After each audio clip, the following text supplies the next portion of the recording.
বিসমিল্লাহির রহমানির রহিম। প্রিয় শিক্ষার্থীবৃন্দ, নিভৃত বাংলা চ্যানেলের পক্ষ থেকে তোমাদের সবাইকে একরাশ প্রীতি ও শুভেচ্ছা জানাচ্ছি।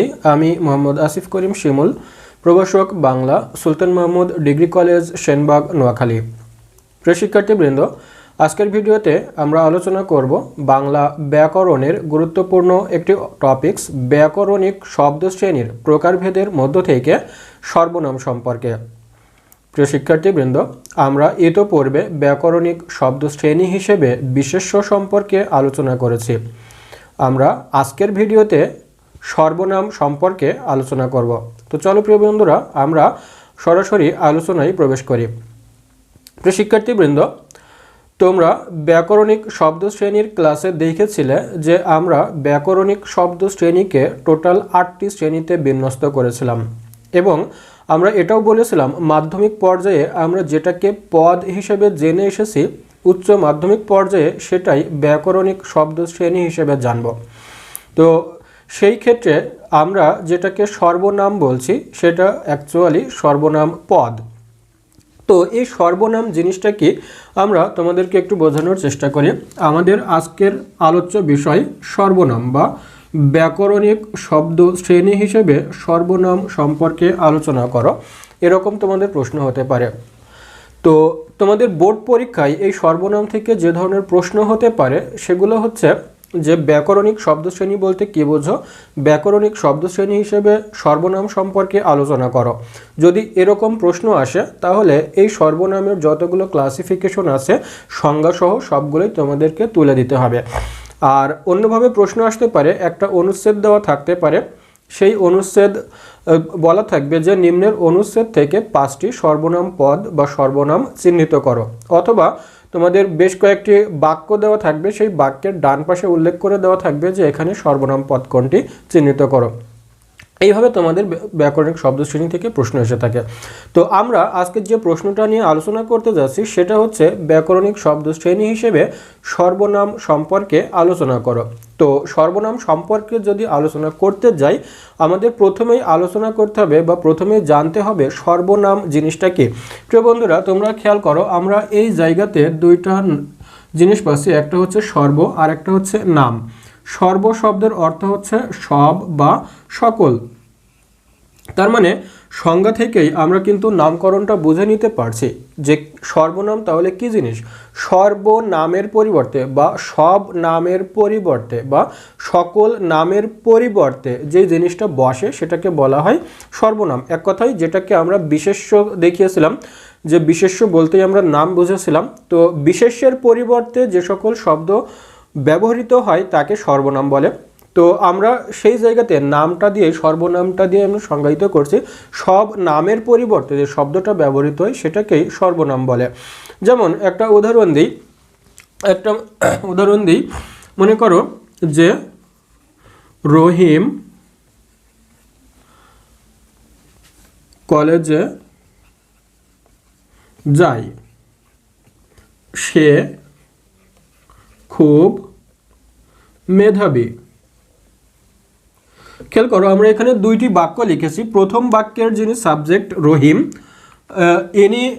রহিম একটি নাম বোঝাচ্ছে, যেহেতু নাম বোঝাচ্ছে এটি হচ্ছে বিশেষ্য। এটি কি? এটি বিশেষ্য, যেহেতু এটি একটি নাম বোঝাচ্ছে। কিন্তু আমরা যখন সর্বনামটা বলছি, সর্বনামের সংজ্ঞা হিসেবে বলছি যে সব নামের পরিবর্তে বা বিশেষ্যের পরিবর্তে যে শব্দটা ব্যবহৃত হবে সেটাকে আমরা সর্বনাম বলছি। তাহলে পরের বাক্যে রহিমের পরিবর্তে কি ব্যবহৃত হয়েছে? রহিমের পরিবর্তে ব্যবহৃত হয়েছে সে। তার মানে এই জায়গাতে এই সে নামক শব্দটাই হচ্ছে সর্বনাম। বোঝা গেল? তার মানে আমরা বলছি যে বিশেষ্যের পরিবর্তে যে শব্দ ব্যবহৃত হয় তাকেই সর্বনাম বলে, অথবা সকল নামের পরিবর্তে যে শব্দ ব্যবহৃত হয় সেটাকেই সর্বনাম বলে। তো প্রিয় শিক্ষার্থীবৃন্দ, আমাদের প্রশ্নটা ছিল যে ব্যাকরণিক শব্দ শ্রেণী হিসেবে সর্বনাম সম্পর্কে আলোচনা করো। তো সেই ক্ষেত্রে আমাদের কি করতে হবে? আমাদের প্রথমে যেই জিনিসটা আলোচনা করব সেই জিনিসটাকে প্রথমে সংজ্ঞায়ন করতে হবে। আমরা সংজ্ঞায়ন দেখলাম যে সর্বনামের একটা সংজ্ঞা দিয়েছি, সাথে একটা উদাহরণ দিয়েছে। এবার কি করব? এই সর্বনামের ক্লাসিফিকেশন করব, অর্থাৎ সর্বনাম কত প্রকার, কি কি, এবং সেগুলো একটা বা দুইটা করে সেগুলোর উদাহরণ টানব। তখনই আমাদের আলোচনাটা ফুলফিল হবে। তো এবার আসো আমরা সর্বনামের ক্লাসিফিকেশন বা সর্বনামের শ্রেণী বিভাগটা দেখে নিই। সর্বনাম মূলত 10 প্রকার। সর্বনাম কয় প্রকার? সর্বনাম মূলত 10 প্রকার। এবার আমরা একে একে এই 10 প্রকার সর্বনাম নিয়ে আলোচনা করব। তো চলো প্রিয় বন্ধুরা, আমরা একে একে 10 প্রকার সর্বনাম কি কি আছে তাদের সংজ্ঞা এবং কয়েকটি করে উদাহরণ দেখে নেব। প্রিয় শিক্ষার্থীবৃন্দ, আমরা বলছিলাম সর্বনামকে আমরা মূলত 10টি শ্রেণীতে বিন্যস্ত করতে পারি। তো চলো একে একে আমরা 10টি শ্রেণী দেখে নেই। আমরা প্রথমত সর্বনামকে যে নামকরণ করতে পারি বা সর্বনামের যে শ্রেণীবিভাগ আছে তার মধ্যে প্রথম যে সর্বনাম সেটাকে আমরা বলতে পারি ব্যক্তিবাচক সর্বনাম। কি বলতে পারি? ব্যক্তিবাচক সর্বনাম। তো ব্যক্তিবাচক সর্বনামটা কি জিনিস? তোমাদের সংজ্ঞার ক্ষেত্রেই বলেছি যে কোনো কিছুর নামের পরিবর্তে যেটা ব্যবহৃত হবে সেটাকে বলা হবে সর্বনাম। তো ব্যক্তিবাচক সর্বনাম হচ্ছে সেই সর্বনাম যে সর্বনামগুলো শুধুমাত্র ব্যক্তির পরিবর্তে ব্যবহৃত হয়। অর্থাৎ ব্যক্তির নামের পরিবর্তে যে সর্বনামগুলো ব্যবহৃত হয় সেটাকেই বলা হয় ব্যক্তিবাচক সর্বনাম। তোমরা বোর্ডে উদাহরণ দেখে নাও যে আমরা ব্যক্তিবাচক সর্বনামের উদাহরণ দিয়েছি আমি, আমরা, তুমি, তোমরা, সে ইত্যাদি। খেয়াল করো, আমি মোহাম্মদ আসিফ করিম, তো আমার পরিবর্তে আমি কি ব্যবহার করছি? আমি ব্যবহার করছি। আবার আমি যদি অন্য কোনো লোকজনের সাথে থাকি, তাদের সবাই ব্যক্তি, তো সবাইকে বোঝানোর জন্য আমরা ব্যবহার করব। তারপরে অন্য কোনো ব্যক্তি, যেমন আমার সামনে এখন তোমরা হয়তোবা ভিডিও দেখছো, তোমাদেরকে নির্দেশ করার জন্য তোমরা ব্যবহার করছি। তোমরা যদি সিঙ্গেল থাকো বোঝানোর জন্য তুমি ব্যবহার করছি। তার মানে ব্যক্তিবাচক নামের পরিবর্তে বা ব্যক্তির নামের পরিবর্তে যেই শব্দটা আমরা বসাচ্ছি সেটাকে বলছি আমরা ব্যক্তিবাচক সর্বনাম। এরপরে 2 নম্বর সর্বনাম হচ্ছে নির্দেশক সর্বনাম। কি সর্বনাম? নির্দেশক সর্বনাম। অর্থাৎ যে সর্বনাম কোনো ব্যক্তি, বস্তু বা অন্য কোনো নামের পরিবর্তে ব্যবহৃত হয়ে তাদেরকে নির্দেশ করবে সেটাকে বলা হয় নির্দেশক সর্বনাম। অর্থাৎ ব্যক্তি, বস্তু বা কোনো কিছু নামের পরিবর্তে ব্যবহৃত হয়ে সেগুলোকে আবার কি করবে? নির্দেশ করবে, তখন সেটা হবে নির্দেশক সর্বনাম। যেমন আমরা অনেক সময় দেখা যায় যে কোনো লোককে নির্দিষ্ট করে ডাকার জন্য, তাকে নির্দেশ করার জন্য এই এদিকে আসো, অর্থাৎ তার কিন্তু একটা নাম আছে, সেই নামটা ব্যবহার না করে আমরা তার পরিবর্তে এই বলে তাকে সম্বোধন করছি। তারপরে একে বিষয়টা দেখিয়ে দাও বা একে বিষয়টা বুঝিয়ে দাও, অর্থাৎ আমার পাশে কেউ একজন আছে, তাকে কোনো কিছু বুঝিয়ে দেওয়ার জন্য নির্দেশ করছি, একে বিষয়টা বুঝিয়ে দাও। তো এইভাবে একে, এই, ইনি লোকটা খুব ভালো। তো এইভাবে আমরা যখন কোনো নামের পরিবর্তে কোনো শব্দ ব্যবহার করব এবং সেই শব্দ যদি তাকে নির্দেশ করে তখন সেটাকে আমরা বলবো নির্দেশক সর্বনাম। তার মানে আমরা যে নির্দেশক সর্বনাম পাচ্ছি, এই নির্দেশক সর্বনামটা তোমরা আবারও একটু বুঝে নাও যে শব্দগুলো কোনো নামের পরিবর্তে ব্যবহৃত হয়ে তাকে নির্দেশ করবে সেটাকেই বলা হচ্ছে নির্দেশক সর্বনাম। এরই বিপরীতধর্মী আরেকটা আছে যেটা অনির্দেশক সর্বনাম। অনির্দেশক সর্বনাম কি? যেই সর্বনাম বা যে নাম কোনো অনির্দিষ্ট ব্যক্তি, বস্তু বা কোনো কিছুকে বোঝায় সেটাকে বলা হয় অনির্দেশক সর্বনাম। অর্থাৎ যেটাকে আমরা নির্দিষ্ট করে বলতে পারবো না, সেটাকেই বলা হচ্ছে অনির্দেশক। যেমন এখানে একটা উদাহরণ দিয়েছি, কিছু, কেউ, যে কেউ, অমুক। তো আমরা অনেক সময় উদাহরণ দেওয়ার জন্য কোনো একটা নাম ব্যবহার করতে না চেয়ে অমুক এই কথাটা বলেছিল, অমুকের মুখে এই কথাটা শুনেছি। এখানে কিন্তু সেই অমুক নামক ব্যক্তিটা উজ্জ্বল রয়েছে, তার নামের পরিবর্তে আমরা অমুক ব্যবহার করছি, কিন্তু কার নাম সেই নামটা আমরা জানি না, এই জন্য কিন্তু জানি না বলেই সেটা অনির্দেশক। আবার দেখো যে কেউ, এখানে মনে করো যে সামনে অনেকগুলো লোক আছে, অনেক লোক আছে, তার ভিতরে যে কেউ একটা শব্দ করেছে। তো এই যে কেউ যে শব্দটা করেছে সেই শব্দকে কিন্তু আমরা নির্দেশ করে বলছি না যে সে শব্দ করেছে, আমরা বলছি যে কেউ এই শব্দটা করতে পারে। তার মানে কি আমরা নির্দিষ্ট করে বলছি না, অনির্দিষ্ট করে বলছি, জন্য সেটা অনির্দিষ্ট। তো এখানে কেউ আছে, তারপরে কিছু আছে। যেমন কিছু লোক মানুষ হিসেবে খুব খারাপ হয়, এই যে কিছু নামক শব্দটা, এই শব্দটাও কিন্তু অনির্দেশক, অনির্দিষ্ট করে বোঝাচ্ছে। তার মানে কি, যেটা অনির্দিষ্ট করে কোনো ব্যক্তি বস্তু বা কোনো নামের পরিবর্তে ব্যবহৃত হবে অনির্দিষ্ট করে, সেটাকেই আমরা বলছি অনির্দেশক সর্বনাম। আচ্ছা, এরপরে আসো প্রশ্নবাচক সর্বনাম। তোমরা ধরন দেখেই বুঝতে পারছো, যে সর্বনাম কোনো প্রশ্ন জিজ্ঞেস করে বা যে সর্বনাম দ্বারা কোনো প্রশ্ন জিজ্ঞাসা করা হয় বা যে সর্বনাম দ্বারা কোনো কিছু জানতে চাওয়া হয়, এরকম যখন প্রকাশ করবে তখন সেটা হবে প্রশ্নবাচক সর্বনাম। যেমন কি, কে, কোনটা, কারা, কিসে ইত্যাদি হচ্ছে প্রশ্নবাচক সর্বনাম। প্রিয় বন্ধুরা, এই জায়গাতে আমরা এই যে কি নামক শব্দটা লিখেছি, এই কি নামক শব্দের একটা চমৎকার ব্যবহার তোমাদের দেখাতে চাই। যে তোমরা জানো যে বাংলা বর্ণমালায় ই আছে দুইটা, একটা আছে হ্রস্ব ই আর একটা হচ্ছে দীর্ঘ ই, যেটাকে আমরা হ্রস্ব ই কার এবং যেটাকে দীর্ঘ ই কার হিসেবে চিহ্নিত করি। তোমরা অনেক সময় দেখবা যে এই কি বানানে কখনো কখনো হ্রস্বইকার ব্যবহার করা হচ্ছে, আবার কখনো কখনো দীর্ঘইকার ব্যবহার করা হচ্ছে। তো এই ব্যবধান বা এই ডিফারেন্সটা কেন হয়, আমরা কেন হ্রস্বইকার বা কেন দীর্ঘইকার ব্যবহার করব? তো বেশিরভাগ ক্ষেত্রে দীর্ঘইকার যে বিষয় বানানটা হয়, এই দীর্ঘইকারের কি বানানটা বা কিটা মূলত সর্বনাম হিসেবে ব্যবহৃত হয়ে থাকে। ও আরও একটা বিষয় হচ্ছে, আমরা তখনই কয়ে দীর্ঘইকার কি ব্যবহার করব যখন সেই প্রশ্নটা ব্যাখ্যাবোধক হবে। আর যদি হচ্ছে হ্রস্বইকার ব্যবহার করি, সেই হ্রস্বইকার ব্যবহার করার ফলে আমরা সেই প্রশ্নটার হ্যাঁ অথবা নাতে উত্তর দিতে পারবো। অর্থাৎ আমরা যদি কোনো প্রশ্নে হ্যাঁ অথবা না দিয়ে উত্তর করা যায়, সেই প্রশ্নের ক্ষেত্রে আমরা কি ব্যবহার করব। আর যদি কোনো প্রশ্নের ক্ষেত্রে ব্যাখ্যা দিতে হয় বা একটা শব্দ কিংবা একটা লাইন উল্লেখ করতে হয়, সেই ক্ষেত্রে আমরা কয়ে দীর্ঘইকার ব্যবহার করব। একটা উদাহরণ দিয়ে তোমাদেরকে বোঝানোর চেষ্টা করি। যেমন যদি বলা হয় তুমি কি ভাত খেয়েছো, এই বাক্যে কিন্তু একটা কি ব্যবহার করেছি, তুমি কি ভাত খেয়েছো।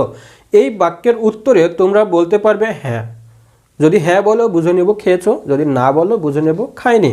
তার মানে এখানে কিন্তু আমরা হ্যাঁ অথবা না দিয়ে উত্তর করতে পারছি। তো এরকম বাক্যে যখন কি ব্যবহার করব, তখন সেটা হ্রস্বইকার হবে। আর যদি বলা হয় তোমার নাম কি, তখন কিন্তু হ্যাঁ অথবা না দিয়ে উত্তর দিতে পারছো না, তোমার নামটা পুরোপুরি বলতে হচ্ছে। তো এখানে কিন্তু একটা ব্যাখ্যা এসে যায়। আবার কোনো কিছু মনে করো যে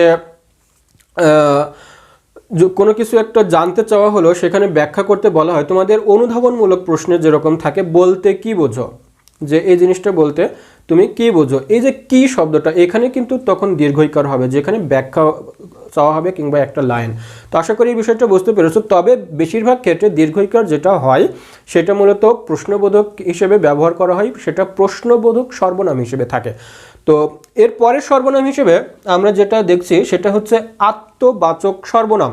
খেয়াল করো নামটা কি বলছে, সর্বনামের আত্মবাচক সর্বনাম। এই আত্ম জিনিসটা কি? আত্ম শব্দের অর্থ হচ্ছে নিজে, অর্থাৎ নিজেকে বোঝানোর ক্ষেত্রে যেই সর্বনামটা ব্যবহার করা হয় সেটাকেই বলা হয় আত্মবাচক সর্বনাম। আত্ম শব্দের অর্থ যেহেতু নিজে, সেই জন্য নিজেকে বোঝানোর জন্য যেই সর্বনামটা ব্যবহার করা হচ্ছে সেটাকেই বলা হচ্ছে আত্মবাচক সর্বনাম। তো আমরা আমাদের নিজেকে বোঝানোর জন্য কি কি শব্দ ব্যবহার করে থাকি সেগুলো দেখো। যে আমরা নিজেদের বোঝানোর জন্য নিজ ব্যবহার করে থাকি, নিজে, আপন, স্বয়ং, এই শব্দগুলো কিন্তু ব্যবহার করে থাকি। তার মানে যে সর্বনাম দ্বারা নিজেকে বোঝানো হয় বা নিজেকে প্রকাশ করা হয়, সেই সব সর্বনামকে বলা হয় আত্মবাচক সর্বনাম। আমি স্বয়ং সভায় উপস্থিত ছিলাম, এই শব্দের বাক্যটিতে যেই স্বয়ং শব্দটা ব্যবহার করা হয়েছে সেই জায়গায় কিন্তু আমি বা আমাকেই নির্দেশ করে বোঝানো হয়েছে, এজন্য এটাকে হচ্ছে আত্মবাচক সর্বনাম বলা হয়। তার মানে আমরা এখানে কি দেখলাম, আমরা দেখলাম যে যেই শব্দে নিজেকে প্রকাশ করা হচ্ছে সেটাকেই বলা হচ্ছে আত্মবাচক সর্বনাম। প্রিয় শিক্ষার্থীবৃন্দ, পরের সর্বনামটা খেয়াল করো। পরের সর্বনামে বলা হচ্ছে সংযোগবাচক সর্বনাম। কি সর্বনাম? সংযোগবাচক সর্বনাম। সংযোগ কি? একটা যোগাযোগ স্থাপন করা। সেই যোগাযোগটা স্থাপন কিসের মধ্যে হবে? দুটি বাক্যের মধ্যে। অর্থাৎ যে সর্বনাম দুটি বাক্যের মধ্যে সংযোগ স্থাপন করবে সেটাকেই বলা হয় সংযোগবাচক সর্বনাম। যেমন এখানে আমরা একটা উদাহরণ দিয়েছি যে, তোমরা অনেক সময় খেয়াল করবা দরখাস্ত লেখার সময় আমরা অনেক সময় এই যে নামক শব্দটা ব্যবহার করি। বিনীত প্রার্থনা এই যে, সবিনয় নিবেদন এই যে। অর্থাৎ আমরা যেই নিবেদনটা করতে যাচ্ছি সেই নিবেদনটাই মূলত এই যে হিসেবে প্রকাশ করছে। তো সেই নিবেদনের পরিবর্তে বা সেই কথার বা যে আবেদনটা করতে যাচ্ছি সেই আবেদনের কথার প্রেক্ষিতেই কিন্তু আমরা এই যে নামক শব্দটা ব্যবহার করছি। আর এই যে নামক শব্দটা আমাদের আগের বাক্যের সঙ্গে সেই নিবেদন বা সেই আবেদনের একটা সংযোগ ঘটাচ্ছে। তো এই জন্য এটাকে বলা হয় সংযোগবাচক সর্বনাম। অর্থাৎ যে সর্বনামটা দুটি বাক্যের মধ্যে সংযোগ ঘটাবে সেটাকেই বলা হয় সংযোগবাচক সর্বনাম। এরপর আসো সাপেক্ষ সর্বনাম। সাপেক্ষটা কি জিনিস? সাপেক্ষটা হচ্ছে একটির সাথে আরেকটির সম্পর্ক, সেটাকেই বলা হয় সাপেক্ষ। অর্থাৎ যে সর্বনাম দ্বারা একটির সাথে অন্যটির কোনো সম্পর্ক বোঝাবে সেটাকেই বলা হয় সাপেক্ষ সর্বনাম। যেমন আমরা একটা উদাহরণ দিয়েছি, যে সে, যা তা, যেমন তেমন। যেমন একটা উদাহরণ দিই আমরা, যেমন কর্ম তেমন ফল। অর্থাৎ একটার সঙ্গে আরেকটার কর্মের সঙ্গে ফলাফলের যে সম্পর্কটা রয়েছে এই সম্পর্কটা বোঝাতেই মূলত যেমন তেমন শব্দটা ব্যবহার করা হয়, যা তা ব্যবহার করা হয়, যে সে ব্যবহার করা হয়, যিনি তিনি ব্যবহার করা হয়। একটার সঙ্গে আরেকটার এই যে সম্পর্ক, এই সম্পর্কের ভিত্তিতেই এই সম্পর্ক বা এই সর্বনামটা হয়ে যাচ্ছে কি সাপেক্ষ সর্বনাম। এরপর আসো সমষ্টিবাচক সর্বনাম। সমষ্টিবাচক সর্বনামটা কি?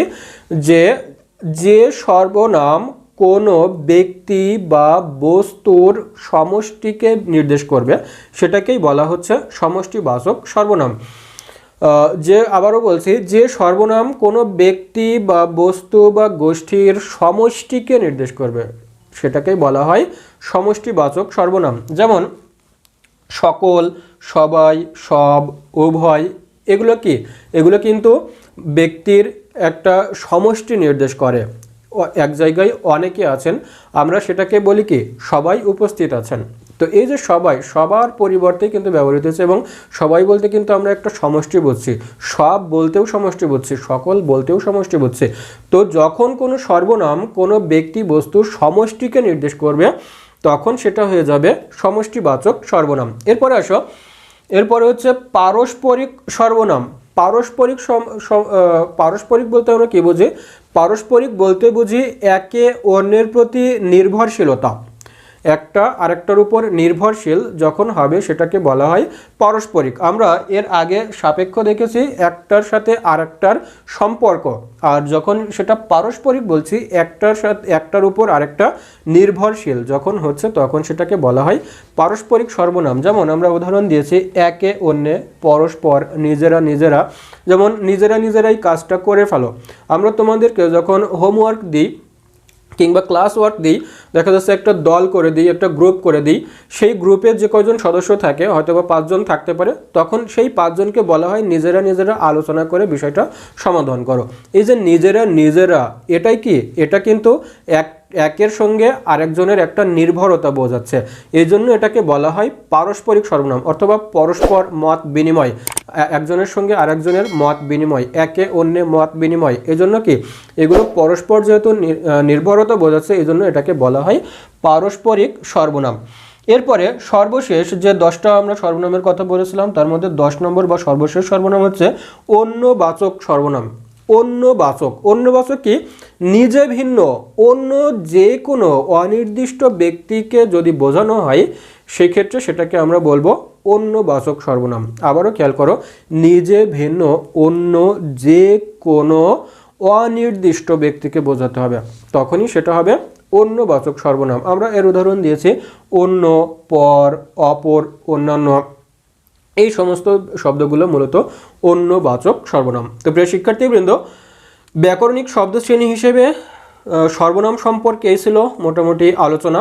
কেমন লাগলো ভিডিওটি? আশা করি সবারই ভালো লেগেছে। তোমাদের মতামতটা অবশ্যই কমেন্ট বক্সে জানাবে, ভালো লাগলো কি মন্দ লাগলো, তোমরা বুঝতে পেরেছো কি না পেরেছো। আর যদি ভালো লেগে থাকে তাহলে অবশ্যই ভিডিওতে একটি লাইক করবে আর যদি আমার চ্যানেলে নতুন হয়ে থাকো তাহলে বাংলা প্রথম পত্র, দ্বিতীয় পত্র, ডিগ্রি ক্লাস, নবম দশম শ্রেণীর এই সমস্ত বাংলা ক্লাসের জন্য অবশ্যই নোটিফিকেশন বেল আইকনটি বাজিয়ে দিবে, যাতে আমার পরবর্তী ভিডিওর আপডেট তোমরা সাথে সাথেই পেতে পারো। তো সবার সুস্বাস্থ্য মঙ্গল কামনা করে আজকের ভিডিও এখানেই শেষ করছি। আল্লাহ হাফেজ।